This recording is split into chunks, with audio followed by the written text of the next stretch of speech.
बिस्मिल्लाहिर्रहमानिर्रहीम। मेरे बहुत मोहतरम सामीन, अस्सलाम वालेकुम। तवज्जो रखिएगा, मेरा टॉपिक है जो लोग परेशान रहते हैं जरूर सुने। देखिए, इंसान अगर परेशान हो तो बहुत अच्छी बात एक उस्ताद मोहतरम ने बताई।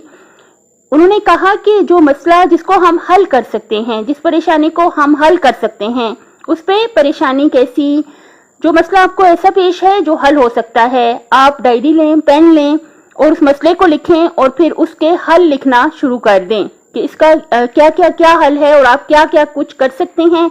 तो जाहिर है आप उस पर अमल करें और वो मसला हल हो जाएगा, सिंपल। लेकिन जो मसला हल नहीं कर सकते, उस्ताद मोहतरम ने बहुत प्यारा कहा कि जो हल नहीं कर सकते फिर उस पे क्या परेशानी, फिर उस पे परेशान होने का क्या फायदा।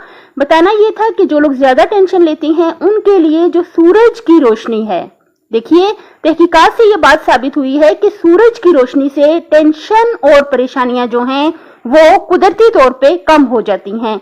ये इसका सूरज की रोशनी में कुदरती असर है। तो ये जो जिस्म में जो टेंशन के जो केमिकल्स हैं उनको जो है वो कम करके रिलीज कर देती है। तो हमें चाहिए कि जब हम परेशान हो हम सूरज की रोशनी में मतलब को इस्तेमाल करें, सूरज की रोशनी में हम जाएं।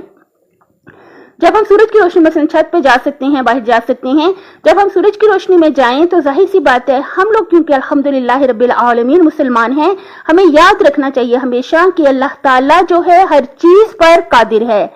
इन्नल्लाह अला कुल्लि शैइन कदीर, बेशक। पहले तो बात ही कुरान मजीद में कह दी कि जो किताब ला रैब है जिसमें कोई शक व शुबा नहीं, और किसने कहा? अल्लाह ने, जो अस्दकुस सादिकीन यानी सब सच्चों से ज्यादा सच्चा है और बिज़ात उसकी अपनी जाती ये खूबी है कि वो सच्चा है।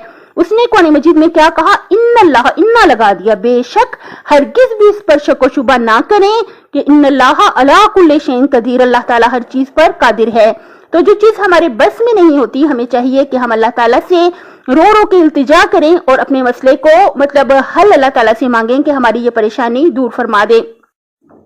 सूरज की रोशनी में आप जरूर जाएं, और जब सूरज की रोशनी में जाएं तो जाहिर है आपने कुछ करना है तो आप क्या पढ़ेंगे? अस्तगफिरुल्लाह रब्बी व अतूबु इलैह।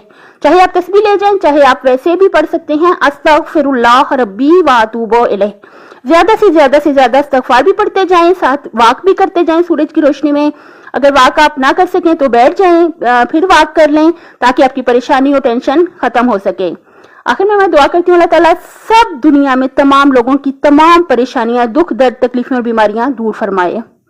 अपनी सेहत, आखिरत और खाली की मखलूक का ख्याल रखिएगा। अल्लाह हाफिज।